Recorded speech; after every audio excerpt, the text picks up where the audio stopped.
siguiente manera: mirad cuán bueno y cuán delicioso es habitar los hermanos juntos en armonía. Amén. Porque Dios siempre, cuando en la armonía, siempre está la bendición de Dios. Amén.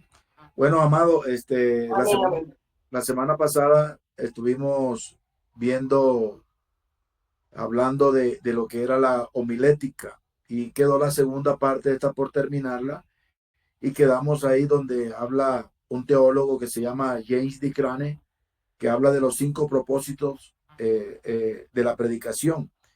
Y los 5 propósitos, para los que no estuvieron o para los que, para recordarle, hacer un pequeño resumen. Los 5 propósitos es, cuando va a hacer una predicación o va a hacer un bosquejo de predicación, el primero es: siempre tenemos que pensar en la evangelización o evangelizador. Tiene que ser un mensaje doctrinal, un mensaje devocional, un mensaje de consagración, ético y moral. Esos son los 5 principios para poder desarrollar un mensaje bíblico, para poder predicar con la gracia y la bendición del Padre, del Hijo y del Espíritu Santo.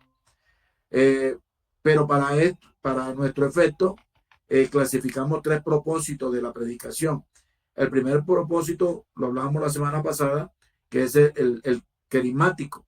El querigmático es proclamar, anunciar la buena nueva de salvación, el evangelio. El segundo es el propósito didáctico. Y el tercero es el propósito pastoral. Le hablaba que el propósito querigmático tiene que ver con la presentación clara y sencilla del evangelio y con su aplicación a la necesidad y la redención del hombre. Hablaba yo que me hicieron muchas preguntas referentes a que si Dios cambiaba el mensaje en el altar. Pues yo le dije que personalmente a mí nunca me lo ha cambiado. Yo creo que cuando Dios da algo, Dios lo da para edificar al cuerpo de Cristo. El segundo propósito que vimos fue el propósito didáctico, que tiene que ver con la enseñanza directa de todo el consejo de Dios y su aplicación o a necesidades humanas. Abarca el desarrollo histórico, abarca el propósito de Dios y el llamamiento y el fracaso de Israel a la redención y a la iglesia del reino, etcétera, etcétera, etcétera. Y el tercer propósito fue el propósito pastoral, que esto tiene que ver con el análisis teológico pastoral de la crisis de la vida y de la solución que Dios ofrece en su palabra a esa crisis. En la predicación pastoral, el sermón no solo tiene un enfoque inspirador o de consuelo, sino confrontación, sino también un desafío también. Pero al confrontar, tiene que ser con guantes de seda, porque dentro de la iglesia a veces llega mucha gente dañada, gente con dolor, con tristeza, entonces no podemos golpearla. Entonces tenemos que siempre tener el desafío de confrontación, pero siempre poniéndonos los guantes de seda. Esas son las 3 aplicaciones que debemos llevar dentro de un mensaje. Bueno, después de haber explicado eso la semana pasada, y vamos a entrar hoy el propósito del sermón, de los precedentes, del arreglo del sermón, cómo lo vamos a estudiar. Y yo le dije a ustedes que había 14 pasos. 14 pasos. Le dije que si lo podían investigar, pues lo investigaban. Ahora, le voy a hacer una aclaración aquí. Cuando usted quiera preguntar algo, me da su nombre para yo tenerlo anotado aquí, porque estábamos hablando en la otra materia que estábamos dando, que la ponderación o la calificación, como usted la quiera llamar, va a ser de 100 y va a ser dividido en 4 puntos de 25. Y en esos 4 puntos de 25 va a ser 25 de participación, 25 de clases, 25 de un trabajo y 25, yo no pongo examen, a mí no me gusta hacer examen, porque en el examen todo el mundo se copia, sino un trabajo. Te traigo un trabajo elaborado, yo se lo voy a dar en las 2 materias, si hay los mismos alumnos. De verdad que no conozco a los estudiantes, no he tenido la bendición de que cada estudiante me dé su nombre y todo eso. Son diferentes estudiantes, las clases del sábado y las clases del lunes son diferentes porque son diferentes niveles. Ok, listo. Hay algunos que están en ambas clases, pero digámoslo en concepto general, no son los mismos estudiantes. Ok, listo, pastor, gracias por esa aclaración. Entonces la ponderación es de 100, 4 puntos divididos en 25. Lo que es asistencia, ¿cómo es? Un trabajo que voy a mandar a hacer, participación, en fin, ahí están los 25, 25 y 25. Bueno, entonces decía la semana pasada que le iba a dar los 14 pasos para un sermón. El primer paso, si lo puede escribir, escríbalo. De todos modos, como dice acá el pastor Héctor, que eso queda ya grabado y todo eso para que usted lo reinicie y pueda verlo. La primera es la selección de una base bíblica, es decir, de un texto. Siempre tiene que cuando usted va a hacer un mensaje, por lo menos yo tengo una bendición grande que a mí Dios en sueños me daba una cita bíblica. Entonces, como me la daba en sueño, yo también le pedía a veces en el mismo sueño, le decía, Señor, dame el nombre del mensaje. Entonces lleva una cita bíblica y lleva un nombre. Lleva un nombre, ese es el primer paso. El segundo paso es la determinación del asunto o el tema general que vaya a hablar, que Dios se lo haya entregado. El tercer paso es la determinación del tema o el tema específico. Usted lo puede hablar también como tema específico. El cuarto es la proposición, que es la afirmación narrativa de la Biblia, la proposición.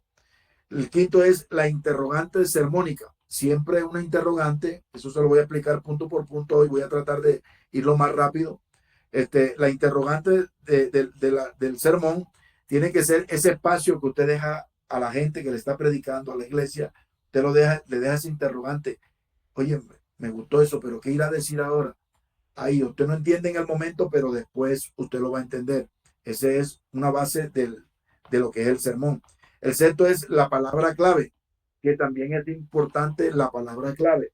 El séptimo es la oración de transición.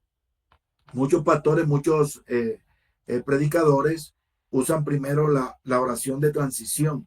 Señor, gracias por este momento. Siempre oran al comienzo. Algunos comienzan el tema y después hacen la oración. Eso puede ser relativo. Usted lo puede hacer como usted quiera. Eso no hay una que sea así de punto a punto. ¿No? Usted lo puede deformar y usted lo puede ordenar. El octavo es la introducción. La introducción siempre va a ser una introducción básica, puede ser una introducción de un acontecimiento, de una historia, de algo que usted pueda hacer. El 9 es divisiones principales. Las divisiones principales siempre son 1, 2, 3, 4, 5 para un mensaje de 45 minutos para que le dé tiempo de orar y de ministrar. El 10, desarrollo del tema.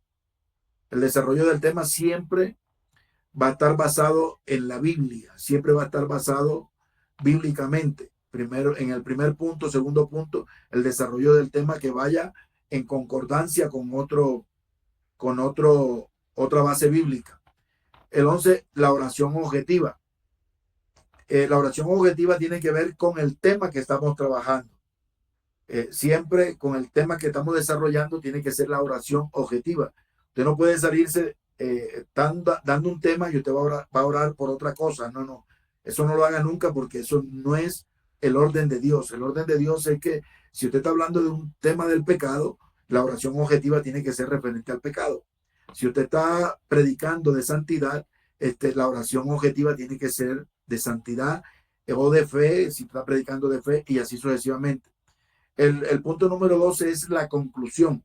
A veces la gente piensa que la conclusión es la terminación del mensaje. No, no, no. Usted puede hacer una conclusión al terminar el mensaje, pero la conclusión apenas es el paso número 12, que esta es una forma categórica del mensaje que lo estoy hablando, pero yo le voy a hablar uno de más sencillo para aquellos que son principiantes.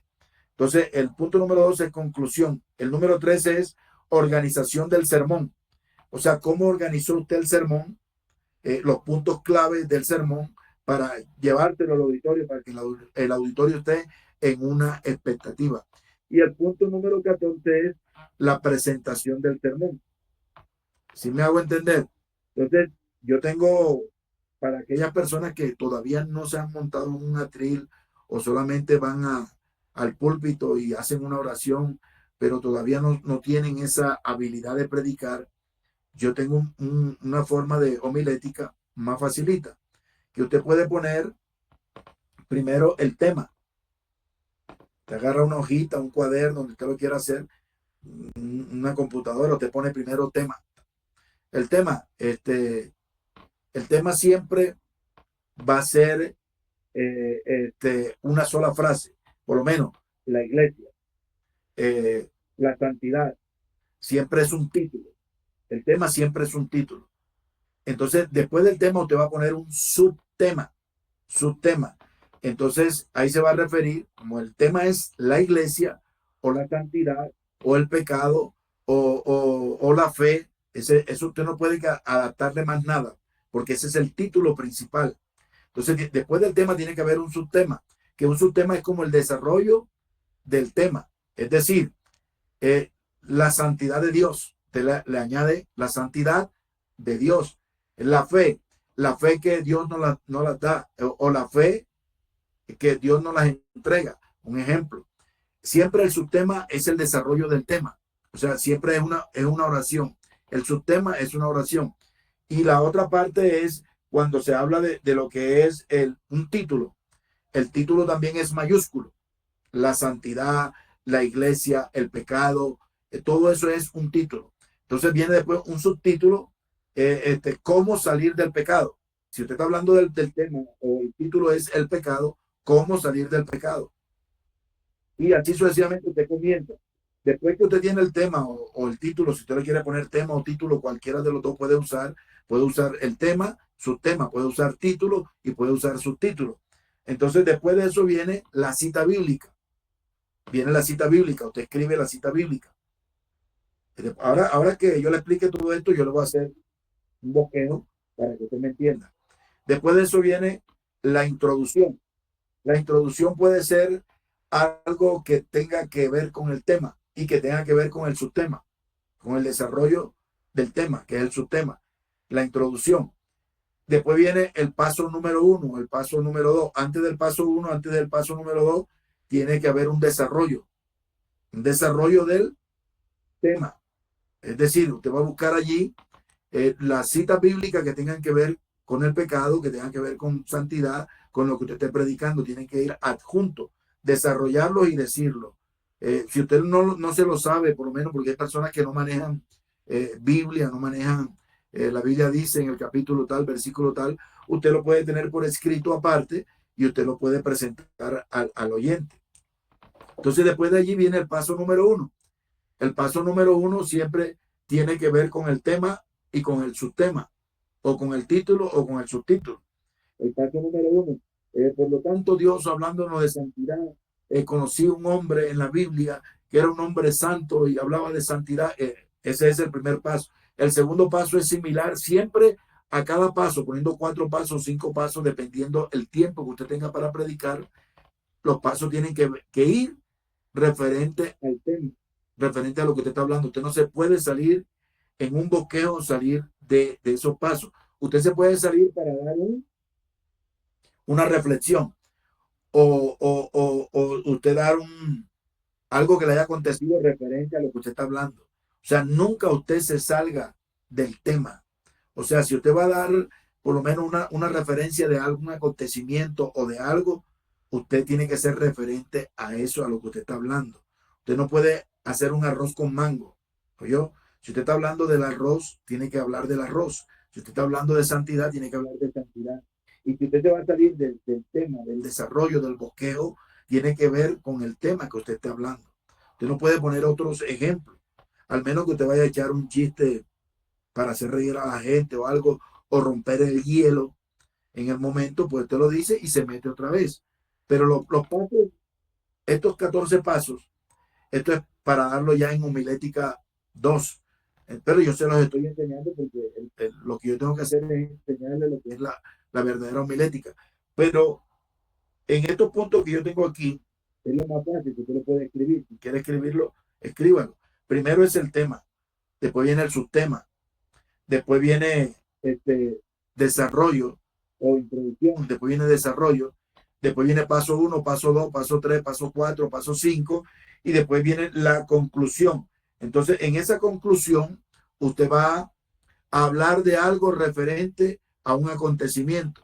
sea un testimonio. Oye, una persona que cuando está empezando en el evangelio, yo todavía esto, había una persona que estaba en pecado, yo oré por ella, le volví a predicar y la persona tenía más años que yo y la persona se volvió otra vez al Señor y volvió otra vez, salió del pecado y otra vez entró a la iglesia. Ese puede ser el punto de conclusión, ¿ya? O puede decir después, bueno, por lo tanto, lo antes explicado, lo antes predicado, creo que Dios nos habló en esta mañana, en esta noche, en esta tarde. Esa es la manera más fácil y más sencilla de predicar. Ahora, cuando nos vamos al título, yo no sé si usted ha visto por lo menos en el periódico cuando sale eh, eh, asesinado fulanito de tal o un asesinato en tal parte. Ese es el título. Pero ese es el encabezamiento. Eso dentro de los géneros de lo que es la parte de la comunicación social, eso se llama el lead. Se escribe LEA. Lead. Lead. Se escribe así, LEA. Y se traduce, se pronuncia lead. El lead es el encabezamiento del que usted ve en el periódico. Dice, anoche fue asesinado fulanito de tal, un ejemplo. Entonces, dentro, porque todo esto, los bosquejos, todo esto es secular, pero esto es para darle verdaderamente una enseñanza. Lo que es la homilética y la hermenéutica son dos materias que están introducidas en la Biblia, pero también son seculares. La homilética la usan mucho en el derecho y la hermenéutica también la usan mucho en el derecho. Entonces, un abogado cuando va a preparar, un abogado cuando va a preparar, sea un abogado acusador, un abogado defensor, él va ¿cómo es? A hablar de lo que son las homilias o homileas o homilia. Te puede decir homilia o homileas igualmente porque es una palabra griega y no tiene una pronunciación correcta dentro del español nuestro. Entonces te puede decir la homilia. Entonces cuando un abogado está defendiendo a alguien, él dice, por tanto mi acusado en esta tarde o en esta mañana de juicio, yo voy a leer mis homilias. Mis homilias es el bosquejo que hizo a la hora, en el tiempo, el día que sucedió el asesinato, el día que lo acusaron, el día que lo capturaron. De igual manera, así como habla un abogado, así usted, dentro de la palabra, usted va a preparar sus homilias en la palabra de Dios. Entonces, una vez terminado el propósito del sermón, el predicador procederá a seleccionar una buena base bíblica. Y esa base bíblica tiene que entenderse, tiene que ser una porción o la idea bíblica sobre el cual usted está hablando. Es decir, tiene que ser diáfano, claro y todo eso, o sea, que no vaya a confundir al oyente. Y si usted lo está confundiendo, tiene que ser que sea una estrategia bíblica de usted para ponerlo en expectativa al oyente. Wow, me estoy confundido aquí, pero viene después el predicador y le habla y usted dice, esto es lo que está hablando el predicador. Eso es para ponerlo a la expectativa, para que usted no se duerma, para no dormirnos, porque hay predicadores que son muy directos y hablan, porque la gente en la iglesia comienza a dormirse. A mí me gusta mucho cómo predica el pastor de nosotros, nuestro pastor Valdés. ¿Por qué? Porque él anima a la gente, la tiene a la expectativa, y nadie se duerme. Entonces, un predicador tiene que ser de esa forma. Si se sale del tema para echar un chiste o echar una broma o algo, luego otra vez se introduce al tema. Entonces, están ahí los principios bíblicos para la selección de una base bíblica. O sea, la base bíblica debe estar dentro de los límites del predicador. Hablar del tema más que domine. Es decir, usted nunca te mete en camisa de 11 balas si usted no conoce un tema. No haga nunca haga un mensaje que usted no lo domine. Siempre trate de hacer un mensaje que usted domine. Si usted domina la fe, pues hable de la fe, ¿ya? Aunque usted le pida dirección a Dios y todo, o sea, mensaje de la fe, usted escucha un predicador hoy, mañana escucha otro y todos hablan diferente, hablando bíblicamente de la fe. Si hablan del pecado, muchos hablan del pecado de una forma totalmente diferente. Entonces usted no me puede decir a mí o yo no le puedo decir a usted, no es que no hay tema para hablar porque ya el pastor habló de la fe. No, no, no. Eso es como Dios se lo entrega a cada predicador. Dios le entrega un fundamento bíblico a cada predicador de una forma, para la redundancia, de una forma diferente. Segundo punto, debe contribuir a la satisfacción de las necesidades de la congregación. Siempre, como les dije la semana pasada, siempre hay una necesidad en la iglesia. y lo que se va a hablar es la necesidad que hay en la congregación. No, yo voy a predicar esto porque a mí me gusta. A ti te gusta, pero ese no es el tema que Dios quiere que yo vea. Ya, ese tú lo dominas, pero pídele dirección a Dios, Señor. Yo domino es la fe, yo domino es la santidad, yo domino es esto, yo domino el empresarial. Señor, guíame para que este mensaje toque a la iglesia. El tercer punto es, debe ser guiado por la voluntad del Señor. Todo mensaje bíblico, todo tema, toda cita bíblica debe ser la voluntad del Señor, no del hombre. ¿Oyó? Siempre la voluntad del Dios que hace evidente. Amén. La escritura. Por medio del testimonio interno del Espíritu Santo o por las circunstancias que se estén presentando, sea en una nación, sea en una ciudad, sea en un pueblo, o sea dentro de la misma iglesia. Cuarto, debe ser una porción de idea que se empodere, que se empodere del corazón del predicador. Es decir, yo tengo que tener una pasión por predicar ese mensaje. Señor, este mensaje que tú me diste, Señor, que no solamente me toque a mí, Señor, sé que me toca a mí primero, pero también, Señor, que se empodere en el corazón de la iglesia y que se empodere en mi corazón. Siempre hay que pedirle a Dios eso para que seamos excelentes mensajeros de la palabra. Debe ser una porción variada, es decir, el predicador debe seleccionar pasajes biográficos, doctrinales, devocionales e históricos, etcétera. Siempre no se amarre en un solo mensaje que no, que yo siempre voy a predicar esto porque esto lo que estudie, prepárese.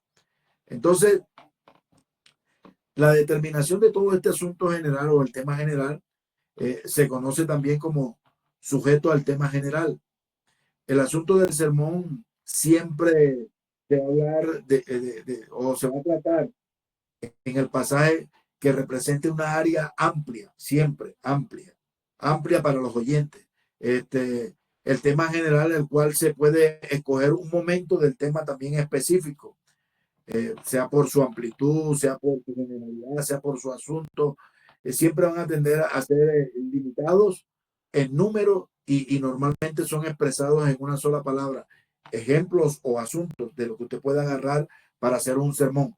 Puede ser acción de gracia, puede ser adoración, puede ser aflicción, alabanza, amor, ángeles, bautismo, humildad, juicio, justificación, la cruz, la iglesia, la mayordomía, la ley, la misión, la unidad, la salvación, cielo, compromiso, comunión, Cristo, disciplina, divorcio, Espíritu Santo, hermandad, muerte, obediencia. O sea, hay tantos mensajes para predicar: oración, paciencia, paz, perdón, preocupaciones, valentía, familia, el pecado, la esperanza, expiación, fe, frutos, gracias, infierno, idolatría, resurrección, sacrificio, segunda venida de Cristo, temor, trabajo, honor, santidad. Hay cantidad. El que me diga a mí que dice, no, pastor, yo no tengo para predicar en la Biblia. Mire, nada más le mencioné eso y todo lo que hay en diferentes formas Dios se lo va a dar para que usted lo predique. Entonces, la determinación del asunto, como le hablaba, depende también de la base bíblica. El sujeto será el aspecto general en el pasaje. Para enfatizar, vamos a presentar tres aspectos para determinar un asunto de la porción bíblica. Entonces, vamos a presentarle, primero, en el mensaje tenemos que ver el aspecto biográfico. Siempre que voy a hacer un tema o un bosqueo, yo tengo que ver el aspecto biográfico. El sujeto sería el personaje cuya vida y experiencia se narra. Es decir, vamos a dar un ejemplo. Vamos a Génesis. Le voy a hacer un pequeño bosqueo para que usted me entienda aquí. Ejemplo, vamos a ver Génesis capítulo 2, verso 1. En este caso, en Génesis capítulo 12 habla, cuando Dios le habló a Abraham, le dijo, sal de tu tierra y de tu parentela y vete a la tierra que te mostraré. Ahí el sujeto y la base bíblica es Génesis capítulo 2, porque Dios le habló desde el 1, del verso 1 al 9 a Abraham. Entonces, ¿quién es el sujeto ahí o el personaje? Abraham. Usted tiene una idea, dice, wow, el aspecto biográfico, el sujeto sería el personaje cuya vida y experiencia se narra aquí. ¿Dónde se narra? En Génesis capítulo 12. Entonces, el tema, yo voy a poner tema, en el tema, yo voy a poner la obediencia. Entonces, ¿de quién más se puede hablar de obediencia? Yo pongo como tema obediencia. Obediencia. ¿Quién más se puede hablar de obediencia ahí en la Biblia? Un hombre sujeto a Dios que fue Abraham. Abraham no sabía para dónde iba ni nada. Entonces, ahí está, ahí se va a narrar la vida de Abraham. Abraham, que fue cambiado su nombre por Abraham. Entonces, vamos a hablar de Abraham. Dios le dijo en el capítulo 12. Entonces, la cita bíblica sería 12, 1 al 9. Ese sería el tema, la obediencia, en título, obediencia. Entonces, el subtema sería cómo tener una obediencia como la de Abraham. Un ejemplo, usted está haciendo una oración ya. Entonces, de esa oración es que usted va a desarrollar, hablar de la vida o del aspecto doctrinal que se refiere a la doctrina y que enfatiza a la base bíblica del capítulo 12, verso 1 al 9. Te va a hablar de la historia de Abraham, cómo fue llamado Abraham y cómo obedeció a Abraham. Incluso de ahí también de la obediencia puede hablar de la fe. Usted puede ponerle al título fe y le puede poner el subtítulo o el subtema fe y obediencia, porque eso fue lo que consagró a Abraham, que todavía en el Nuevo Testamento se habla de que Abraham creyó, ¿cómo es? En fe, creyó en fe y nunca perdió su fe Abraham. Entonces, eso es muy importante lo que nosotros tenemos que tener cuidado ahí cuando vamos a hablar del personaje. Entonces, el aspecto doctrinal, el segundo punto sería el aspecto doctrinal, se refiere a la doctrina, lo que enfatiza la base bíblica, el sujeto doctrinal principal. Ejemplo, usted se va a 1 Corintios capítulo, vamos a buscarlo para que usted me entienda. Segunda epístola a los Corintios, y vamos a buscarlo, Nuevo Testamento, segunda epístola a los Corintios capítulo, ahí hablan el 15 o 12, algo así.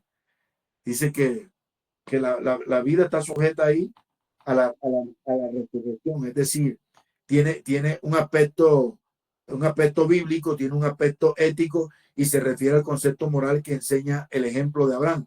Abraham fue moral. Entonces usted cuando está metido en los aspectos bíblicos, es decir, en la obediencia, en la fe, usted también puede meter la parte moral de Abraham. Entonces ahí usted se puede salir del tema, pero está hablando del mismo personaje, porque en este personaje es el sujeto. Entonces cuando usted está hablando de un sujeto, ese sujeto tiene, número 1, tiene fe, número 2, tiene obediencia, y número 3, este hombre llamado Abraham, se le podía hablar también de moral. Entonces usted ve toda la historia bíblica de Abraham, usted puede hablar de fe, puede hablar de obediencia, puede hablar de moral, puede hablar del matrimonio, puede hablar de que Dios le dio un hijo a los 100 años, le dio un hijo, y usted también puede hablar ahí de lo que es el matrimonio, de lo que es la vida, de lo que es la perseverancia. Es decir, hay mucha categoría de hablar ahí del aspecto de Abraham. Entonces, el predicador siempre debe escoger un aspecto de tres acuerdos en la base bíblica. Número 1, la determinación del tema específico. El tema específico, el aspecto particular del asunto que se hace desarrollado en el pasaje 12 de Génesis. En este pasaje bíblico podemos ver la vida de un hombre que vivió una fe, que vivió una obediencia, que nunca defraudó a Dios. Entonces ahí usted hace un desarrollo, un enlace completo de lo que es la oración sobre la obediencia, lo que es el poder de la oración de la obediencia, lo que es el privilegio de la oración, lo que es la supremacía de la oración y lo que es constancia de la oración. Es decir, que Abraham vivió todo eso. Entonces también puede hablar usted de la oración de Abraham, de la petición de Abraham, etcétera, etcétera, etcétera. ¿Alguna preguntita?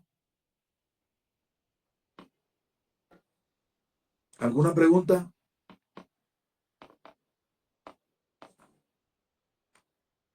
¿Aló? ¿Nadie pregunta? Nada, me pasa, avanza. Bueno, listo. Entonces, vemos también al sujeto. El sujeto, ¿de qué está lleno? El sujeto está lleno de amor, de fe, de obediencia y de salvación.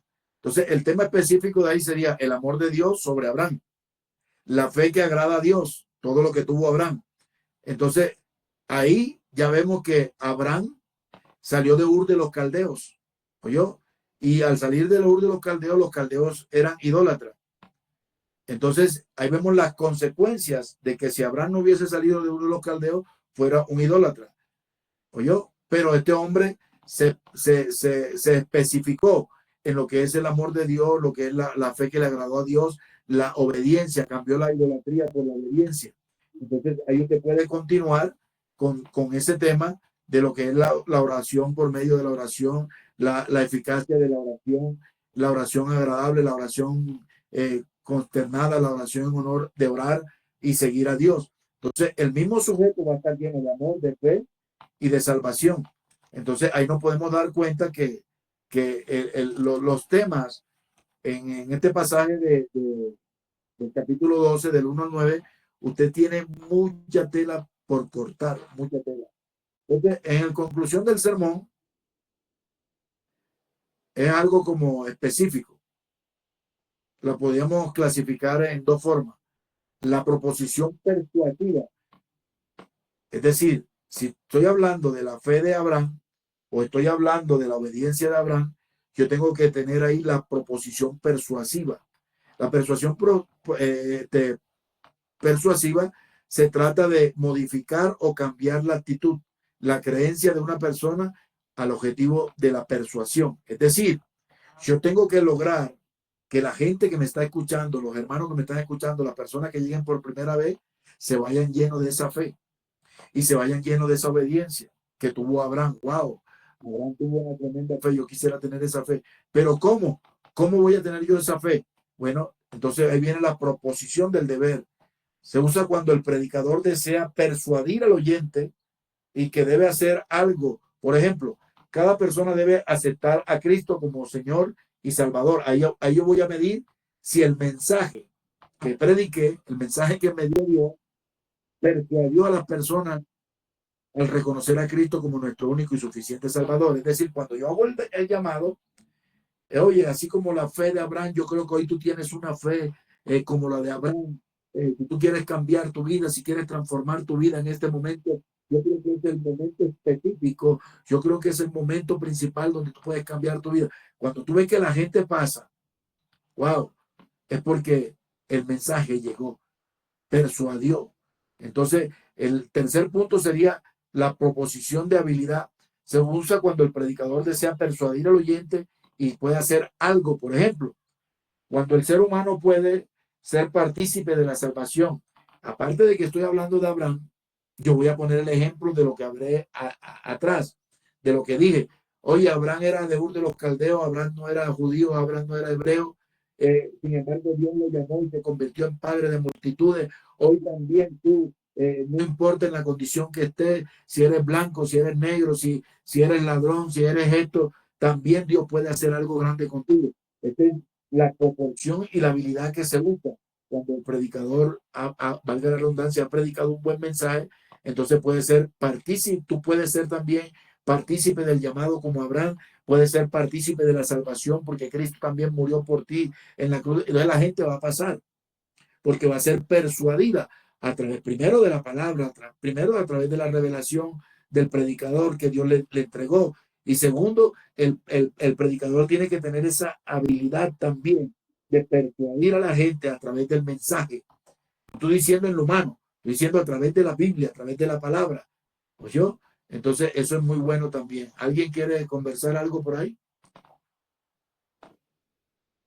¿Alguien está pidiendo?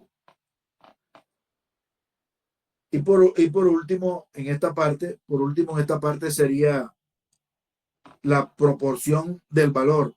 Se usa cuando el predicador desea persuadir al oyente que tu propuesta tiene mucho más valor que cualquier otra. Por ejemplo, vale más reconocer a Jesucristo como Señor en el ahora que en el más allá. Esa es una frase que vale la pena mejor reconocer a Cristo en el ahora que el más allá. Cuando yo digo más allá, yo no estoy hablando directamente del infierno, porque estoy mandando a la gente para el infierno, digo del más allá. O sea, cambio la palabra de infierno por el más allá. ¿Puedo entender? Entonces es el momento en el cual tú puedes recibir a Cristo como tu único y suficiente Salvador. Es mejor conocerlo. Esa es una persuasión de un buen predicador. Es mejor conocerlo ahora que conocerlo en el más allá.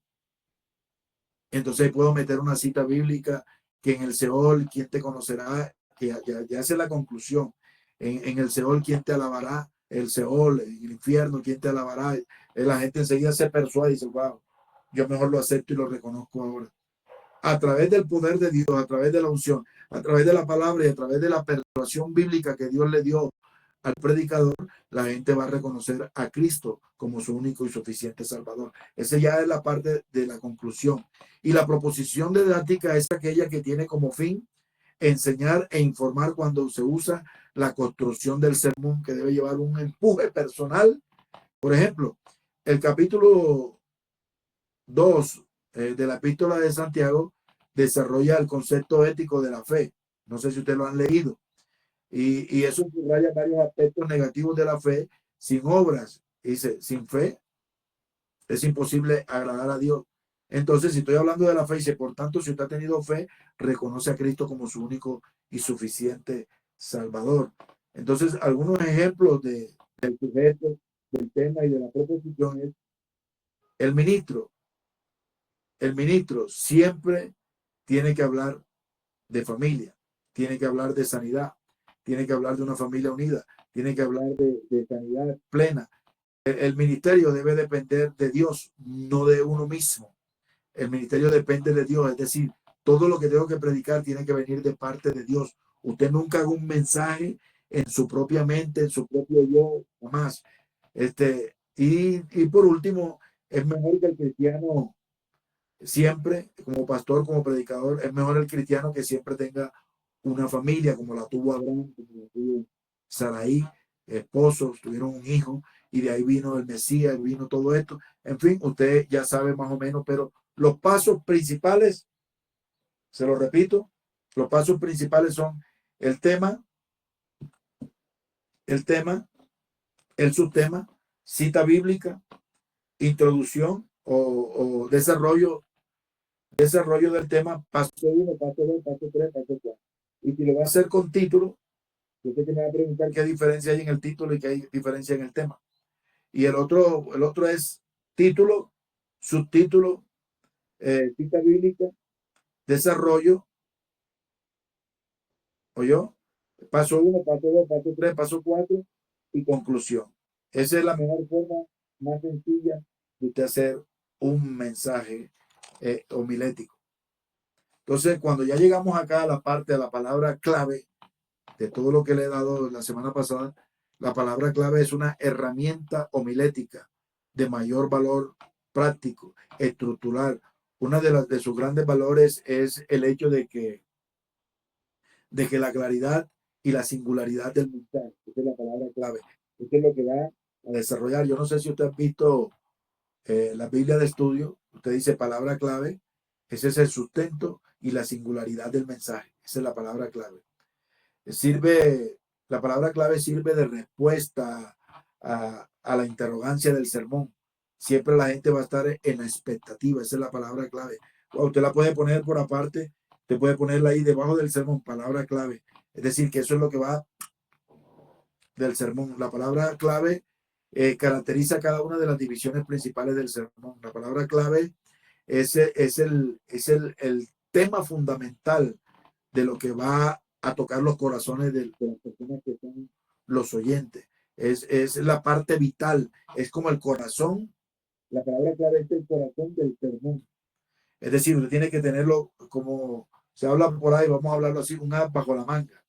¿Oyó? Un as bajo la manga. Esa es la palabra clave. Pero también tenga mucho cuidado en la elección de la palabra clave, que sea correcta. ¿Oyó? La palabra clave tiene que ser correcta. Primero, tiene que ver con lo que usted está predicando, con el tema o con el título, o con el subtema o con el subtítulo. Tiene que ver con el desarrollo, tiene que ver con la cita bíblica que usted ha hablado, tiene que ser la palabra clave. Wow, la palabra clave es la que va a amarrar al oyente, a los hermanos, a los que no son hermanos, y esa es lo que se va a hablar en la semana. La palabra clave es la que va a decir, wow, el pastor el domingo predicó sobre esto y dijo una palabra que me marcó. Esa es la palabra clave. Ese es el corazón. Ese es el corazón del mensaje. Sea en hebreo, sea en griego, sea en koiné, sea una palabra clave, una traducción bíblica. Que usted, con un ejemplo, yo uso mucho, cuando voy a predicar, me monto en un altar, yo digo, al tirá. Pastor, ¿qué significa esto? A-L, guión, tirá, tira, tilde en la A, tirá, al tirá. Significa no tengas miedo. Entonces, al decir yo esa palabra al entrar en un altar, yo digo al tirá, la gente se hace lo brava, al tirá, pero hay gente que no sabe qué es. Entonces, cuando yo le doy la traducción al tirá, no tengan miedo, esa palabra la gente se va de la iglesia con esa palabra y se la graban. Y entonces cuando alguien dice, oye, que yo tengo mucho miedo, entonces esa persona le va a regar esa palabra a otro y le va a decir, al tirá, ¿y qué significa eso? Al tirá significa no tengas miedo. Entonces, al tirá es una palabra clave. Dentro del bosquejo, dentro de la predicación, dentro del desarrollo, dentro de los puntos clave del mensaje, usted tiene que tener una palabra clave. O la palabra clave puede ser una cita bíblica que quizás esté escondida y la gente tenga tiempo o no la haya escuchado. Wow, tremendo, esa es la palabra clave. Entonces la gente se lleva eso. Entonces yo le voy a hacer aquí, ya no falta que media hora, que 20 minutos, 19 minutos. Yo le voy a dar un ejemplo de otro mensaje que es, por ejemplo, texto bíblico, que también se usa texto bíblico primero y después se usa el sujeto. Ese es otro tipo de mensaje de bosquejo. Yo primero voy a poner el texto. Entonces le voy a poner el texto aquí para que usted esté pendiente de esto, porque aquí es donde usted va a aprender esto. Yo lo voy a poner aquí, texto, Hechos capítulo 1. Se lo voy a leer enseguida, Hechos capítulo 1.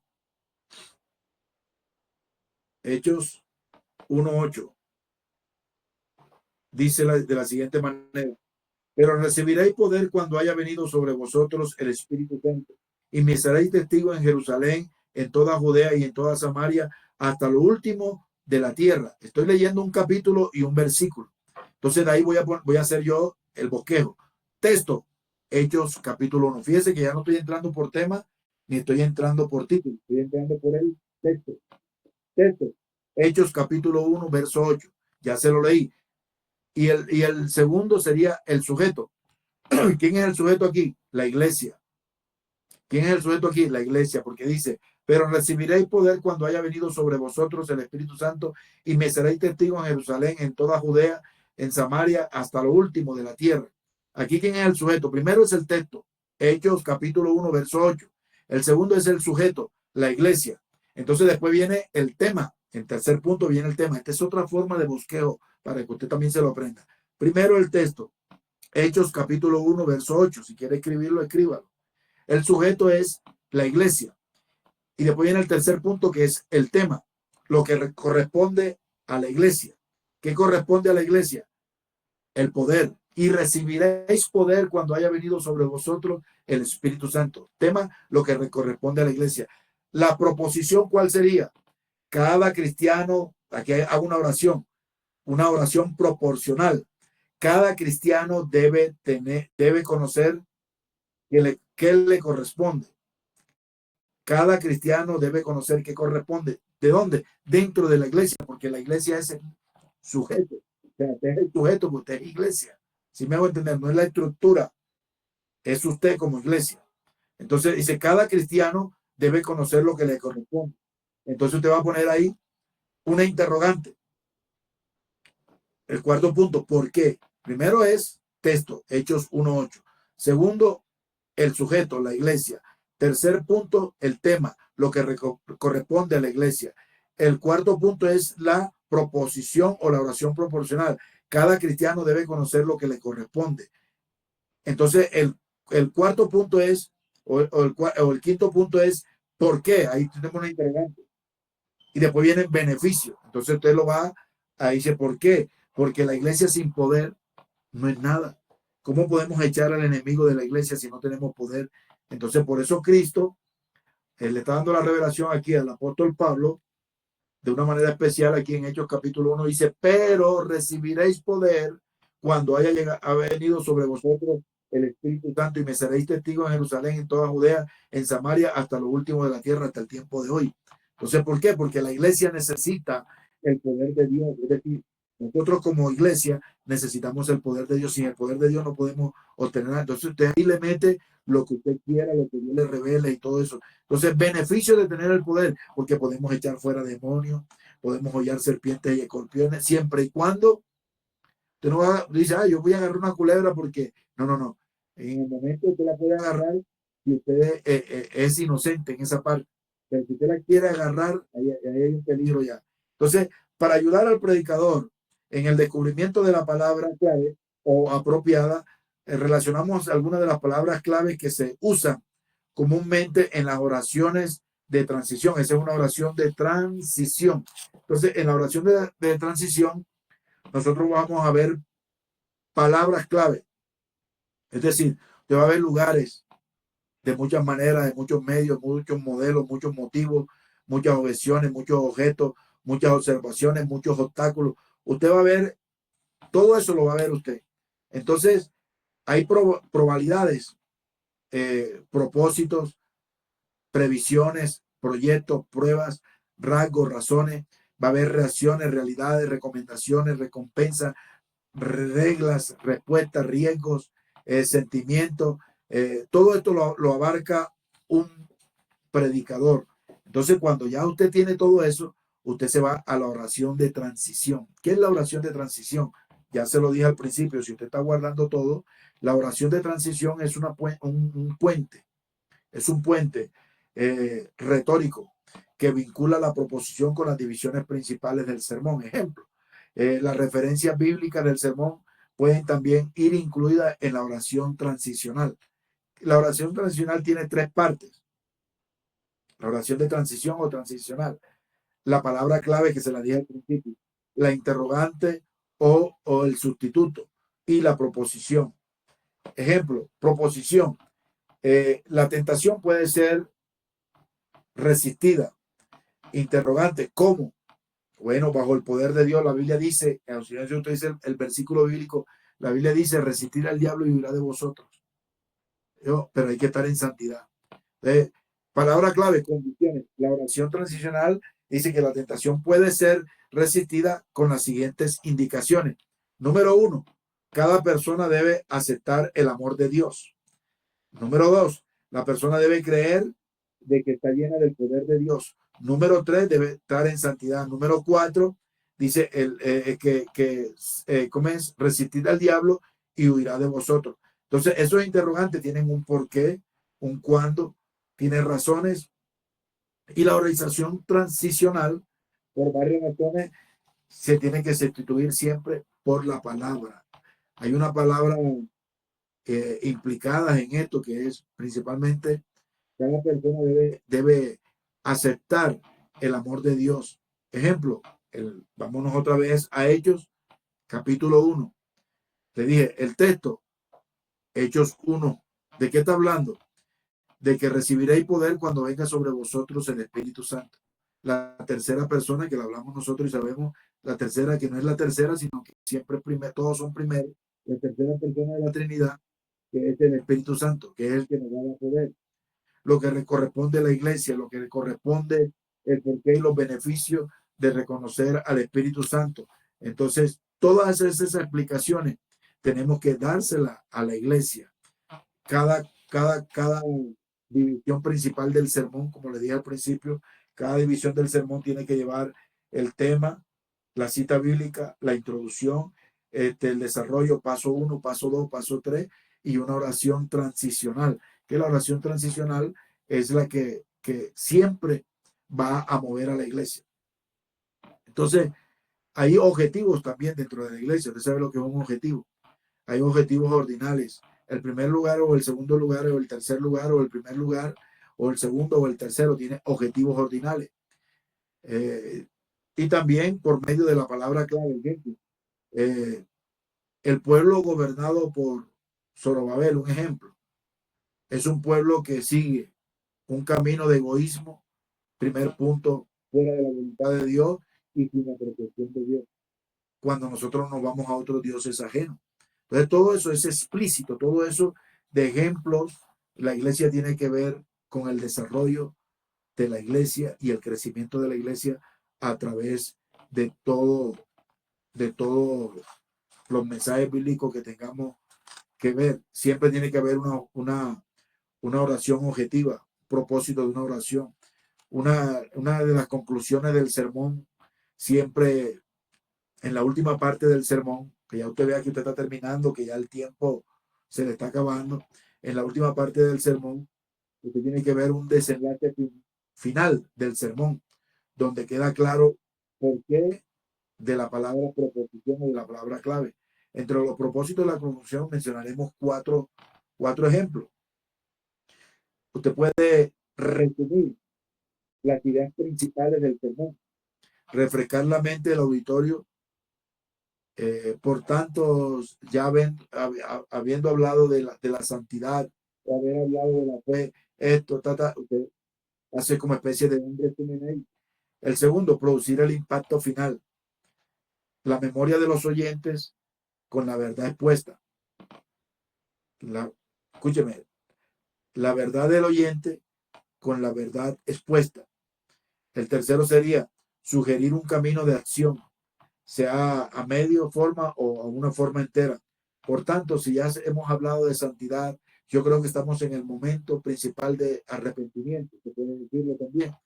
Y el cuarto punto sería, entre los propósitos de la conclusión del mensaje, de los cuatro, el último sería indicar un contraste dichoso y favorable con una verdad rígida, severa. Por ejemplo, si uno ha predicado sobre el pecado, el juicio o el castigo eterno, desea contactarlo con algo favorable, podría hacerlo mediante una apelación a la justicia, a la fe y al cielo. Es decir, nunca mande a la gente para el infierno, sino que siempre hay una oportunidad para todos los que estamos aquí, incluyéndose el que está predicando. Siempre hay una oportunidad. Yo una vez anduve en delitos y pecados y todo eso, pero Dios, en la inmensa misericordia de Dios, tuve el favor de Dios y hoy estoy aquí predicando la palabra. Tú también puedes hacerlo. Si Dios me llamó a mí, también te puede llamar a ti en este momento y ahí usted puede hacerle la conclusión si está hablando de pecado, si está hablando de fe, si está hablando... los mensajes siempre van a ser integral. Y otra de las partes de la forma de la conclusión, hay varias formas de conclusión. Puede hacer la recapitulación del resumen y de la conclusión. Puede hacer un resumen parafraseado en las divisiones de lo que usted predicó, de los pasajes bíblicos. Y la otra, la última, es la apelación al llamamiento. Entonces, sea en esta clase, sea en esta predicación, sea en esta enseñanza, usted utiliza el cuerpo del mensaje o del sermón, de la exposición que usted hizo, acercándose al mensaje a su fin. Usted puede decir, puede confrontar a la congregación con una pregunta impactante también para concluir y puede hacer el llamamiento. Por tanto, a quien le haya tocado este mensaje, pueden pasar en esta mañana, en esta noche. Alguno vio algunas verdades expuestas en este mensaje. Entonces usted lo motiva a que pase y reconozca a Cristo como nuestro único y suficiente Salvador. Entonces, ¿cómo vamos a organizar el sermón para concluir? Ya estamos llegando, ya faltan 6 minutos. Voy a terminar en 2 minutos antes. Consiste en ordenar. Escriba esto es muy bueno. Organización del sermón. Consiste en ordenar cada uno de los pasos del sermón elaborado a continuación. Texto, sujeto, tema, proposición e introducción, frase introductoria, parte elocuente, explicación, oración transicional, división principal, punto número 1, primera división, segunda división y tercera división. Y la conclusión, por ejemplo, recapitulación del sermón por aplicación o llamamiento a la gente, por motivación o por contraste. Eso sería todo lo que es la parte homilética sencilla, homilética 1. Ya en la homilética 2, ya va unida a la homilética 1 va unida a la hermenéutica. Acuérdense que yo les dije que la hermenéutica es el arte de interpretar y homilética es el arte de predicar. Arte de predicar la homilética y arte de interpretar la hermenéutica. Entonces, en homilética 1 se ve solamente esto. Y en la homilética 2 vamos a estar viendo hermenéutica, es decir, qué significado corresponde al sermón que se predica. Bueno, amado, eso sería todo por hoy. La verdad que el tiempo es poco, 1 hora es poco para enseñar. Amén. ¿Alguna pregunta? Rapidito.